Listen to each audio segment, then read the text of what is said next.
Hi teachers, today we're going to talk about how to teach the Haydn Concerto in D major, number 11. It sounds like this.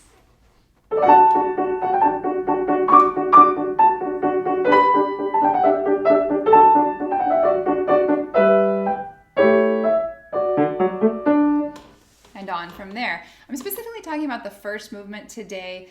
This is one of my favorite pieces to be a first concerto experience for my upper intermediate students. Of course, there are many concertos that are much easier than this particular piece, particularly by pedagogical composers like Robert Vandal or Catherine Rollin. And I'm not talking about that, but I'm talking about first experience with a real historical piano concerto. This is a great movement for that experience.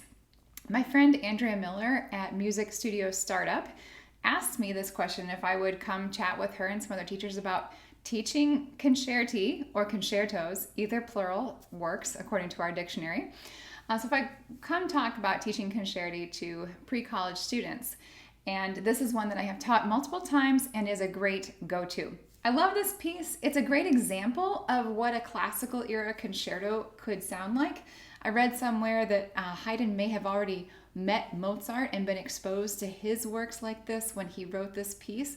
So it does sound a little bit like a Mozart concerto at a similar level. And it has this lovely character, this happy, light character, but just a lot of personality. So certainly not nearly as heavy as anything you would encounter in Beethoven, and we're not anywhere near things like the Grieg Piano Concerto or the Schumann Piano Concerto, heavy romantic stuff, but still a delightful piece full of a lot of character. So first, before we talk about this specific piece, let's talk about some prerequisites for what your student needs to know if they're going to play any concerto at this general level. Well, first of all, your student has to know what a concerto is. And the last time I taught this, it was a student who had played violin and orchestra for many years, and she didn't know what a piano concerto was for some reason, and she had a misunderstanding of thinking like orchestral piano, where the piano's in the back and they're just one of the orchestra members. And so we had to very clearly say, no. In a piano concerto, the piano is out front. The pianist is the soloist. There are all these elements of virtuosity and showmanship, really showing what you can do at the instrument with the orchestra functioning more like an accompanist. Now, it's much more than that. In good piano concerti, the piano and the orchestra talk back and forth to each other, and it's really this dramatic dialogue, I guess you could say. But for the purposes of our students understanding what it is, they do need to know that the pianist is the soloist and that there are always elements of virtuosity in a concerto movement. Secondly, I think that it's really important that our students watch performances of concerti to really ingest this as a form. That can either be in live performances or, thank goodness for YouTube, there are so many great videos of this particular concerto as well as many others. I'm going to link a recording by Sviatoslav Richter in the comments of this video or in the description of this video. And so what a privilege to see a master like Richter playing a concerto that many high school students can actually play. I'm also going to link a video of Emanuel Ax playing this, which is not a video where you can see him playing, but it is a video of the score, including the open score of the orchestral parts. So your student could watch what the violins are doing, what everybody is doing along with the piano part, instead of just looking at a second piano reduction like I'm looking at today. Students need to understand sonata allegro form. I'm particularly talking about first movements like this. In a concerto first movement, it almost always follows sonata allegro form, especially ones by people from this time period like Haydn and Mozart. Instead of having a repeat at the end of the exposition like you would have in a sonata, the orchestra plays the exposition first, and then the pianist enters and everybody plays the exposition again with the pianist. Then there's a development, then the recapitulation, then we have the cadenza, and then a coda where the orchestra comes back in and we finish everything off. So your student might also not know what a cadenza is. And so it would be very important for them to understand that.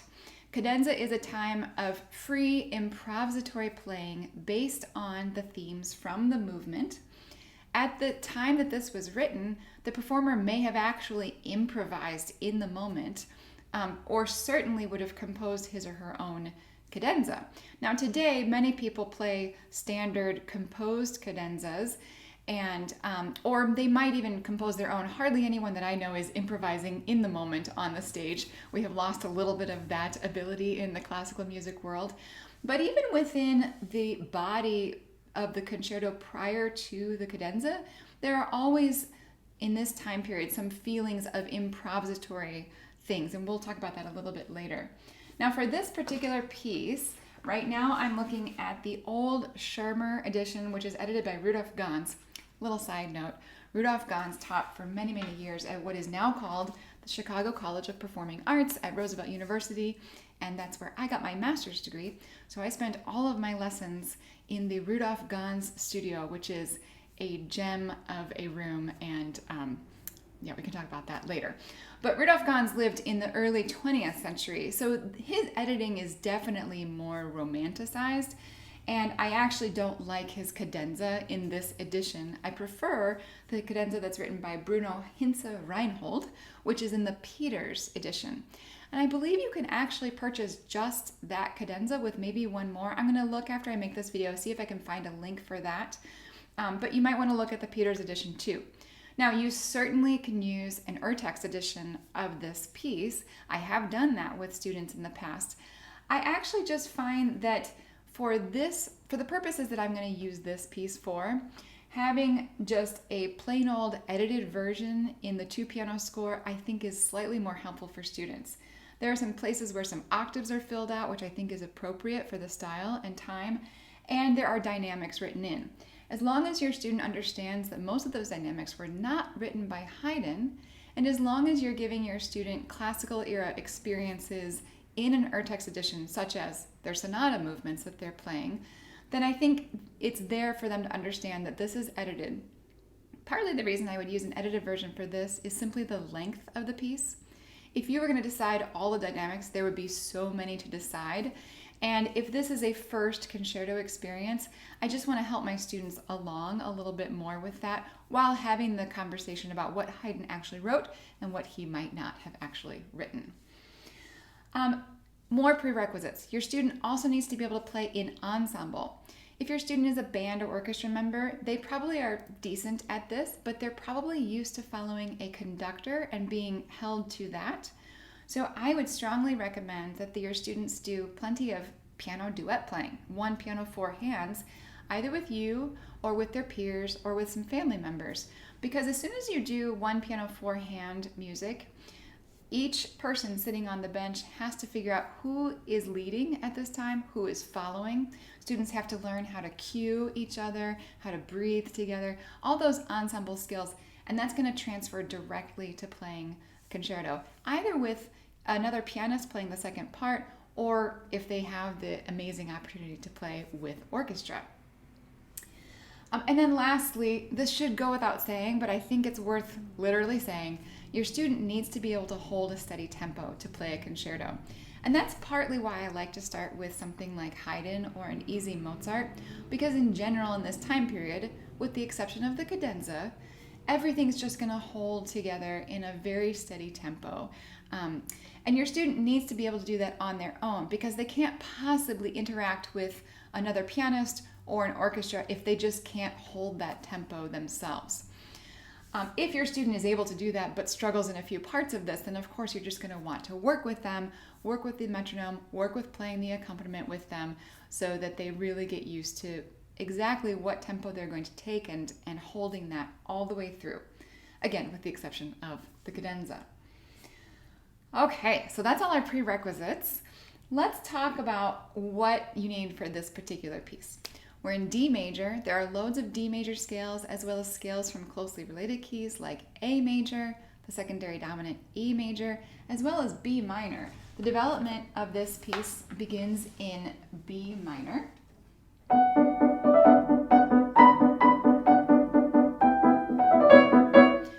And it's really, really fun because just a couple of lines later, I think this part of the development might be one of my favorite parts of this piece. We get all these great chord progressions.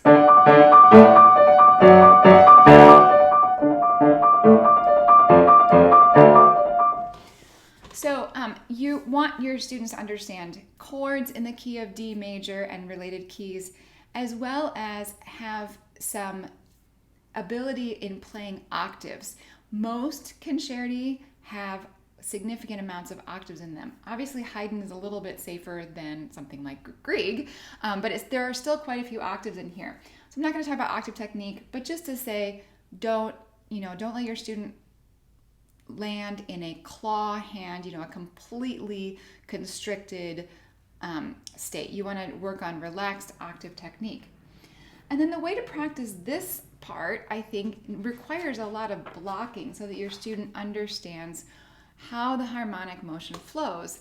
And I would start with the right hand, just playing once per chord change. So on to measure 139, 141,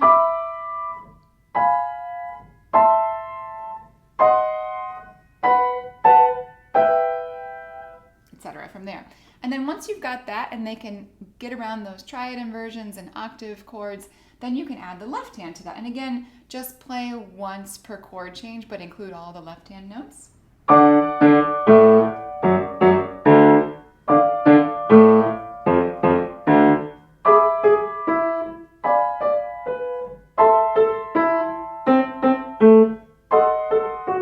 And you can start to really feel how Haydn has composed this when you're not dealing with all the little 16th notes, that are in the way. This will help with your student being able to move in a fluid tempo, as well as it will help with their memory later on when they get to the point of memorization. I think besides that, if we go back to that improvisatory feel, one of the things your students will need to pay attention to is that on the recap or some other revisions of this, after he states the first theme, he oftentimes states them with little improvisatory moments. So for instance, when we come back to that main theme, instead of having, we get,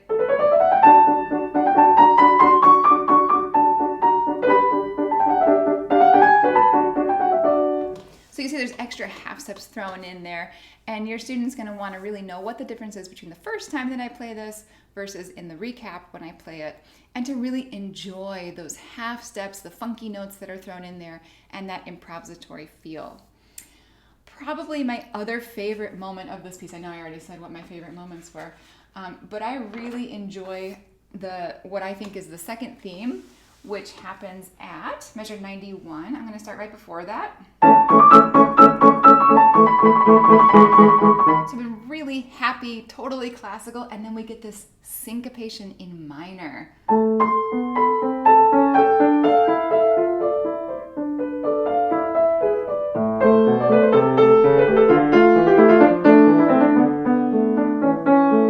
So fun.